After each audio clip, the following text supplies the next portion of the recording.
my witches. I'm grateful you joined me today in our quest to unravel the mysteries of dark magic. Come on in, and we'll begin our journey, if you dare.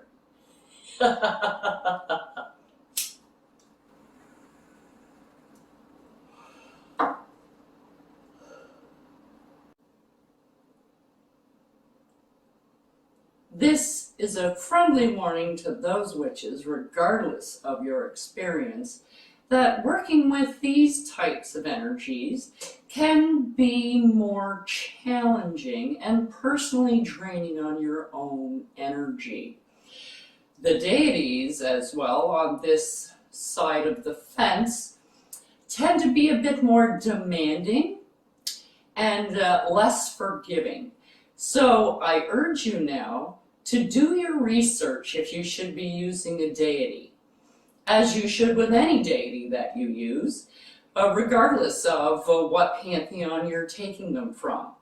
If you have any doubts or reservations or fears about anything that you see, I suggest that you wait until you feel more confident until you try one of these spells. So now that that's covered, let's play.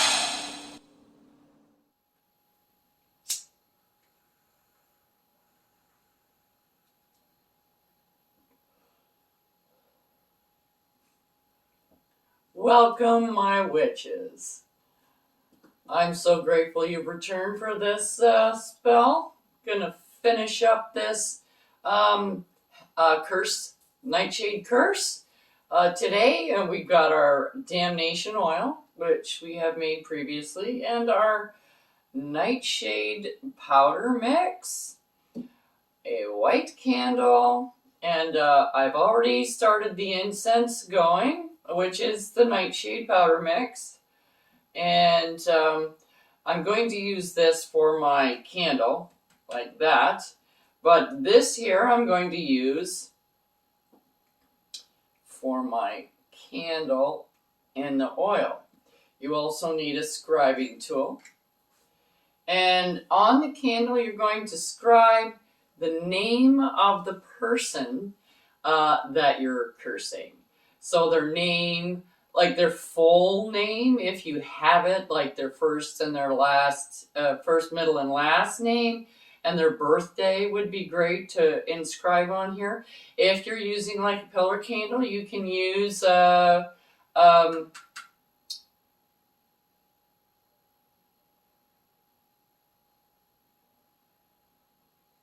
petition. Went right out of my head. You can use a petition underneath your candle, so either or, and you can do it a number of ways. So if you want to scribe this way, then you can do that. You can also use sigils, pictures of the person if you have a picture, items if you have them, a pen from the office that they write with, you can bring here and put around as a tie to them. So you scroll, or you inscribe your candle from the bottom to the top. And I'm just going around writing the name and then the birthday, and then the name and then the birthday until I run out of room, and I have just run out of room. Okay, so there's that. Now, if you want to use a petition, you're more than happy to use both. Use both. Who says you can't? There's nothing in the book, in the rule book, that says you can't use both. Now, when you're going to be using this as a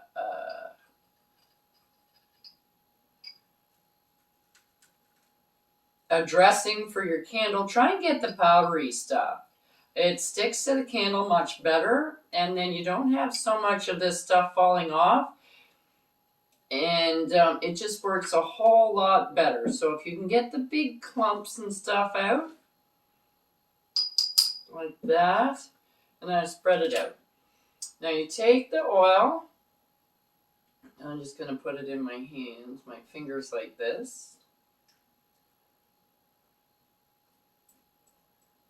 I don't want that falling over. There we go. And now, because you're cursing somebody, it's for somebody else, you go from the bottom to the top and you're going away. So you're going around in this direction because you don't want it to come to you. So you're going from the bottom to the top. And then I got a little bit of extra here.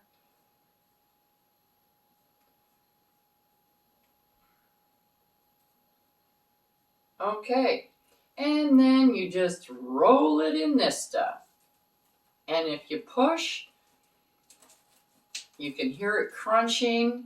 It gets into the candle, and you're actually pushing it into the wax as well, and the oil holds it on there a little bit more, but you want to get that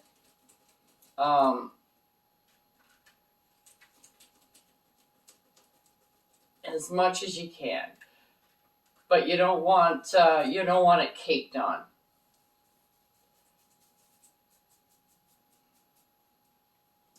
And now that I got that, I'm just going to heat this up a bit. There's still a little bit of wax left in there.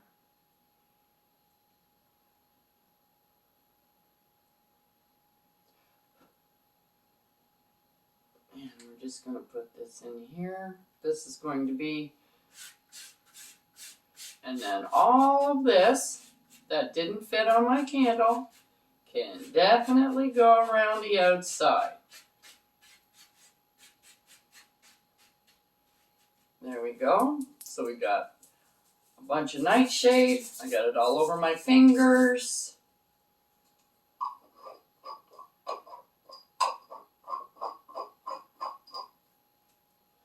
Okay, here I have my incense burning away. I'm just going to bring that in here. I'll just put it over there. Usually I have it in front of me, but that's fine. Now I'm going to light the candle. And we have a nice little hex for you. I curse you, John or Jane Doe. I declare, in the end, you will lose everything you have. I dig and dig and dig your grave. You are no longer wise, strong, nor brave. Your wings now broken beyond repair. You are now destined for despair. A wicked being, vile and foul. So now lay in the bed you made as you scowl. You will drown in the consequences of what you have done. The toxic acid you have created will now seep into your every bone and eat away at you every second of every day.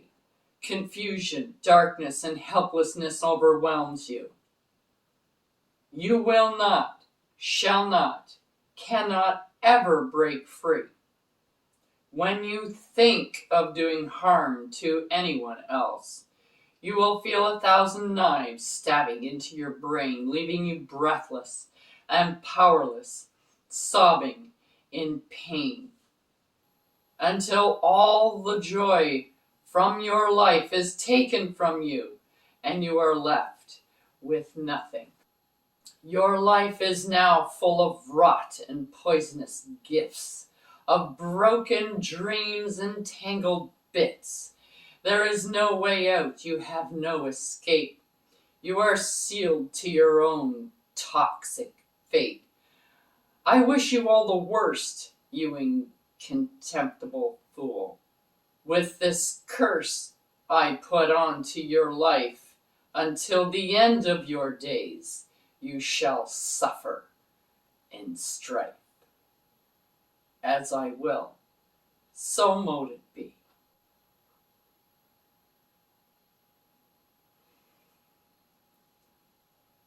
Now that you have cursed this person, you let this burn down Okay, it's actually better if you're working the candle. So if you do have time later on, you can snuff it out and start your and redo it. You can redo it again tomorrow. Work the candle and until it's all burnt down, and then dispose of your remnants as you're supposed to. So as you normally do. Some people, bury it outside or inside a plant, or running water is always nice. So there's a number of different ways, but dispose of it as you normally would. And happy cursing! Till next time, I'm crawling alone. Check out the link below for the correspondences and magical properties of the items used in this video. And don't forget to like, subscribe, and hit that notification button so you don't miss any witchy content our three sisters have brewing for you here on The Witches Inn.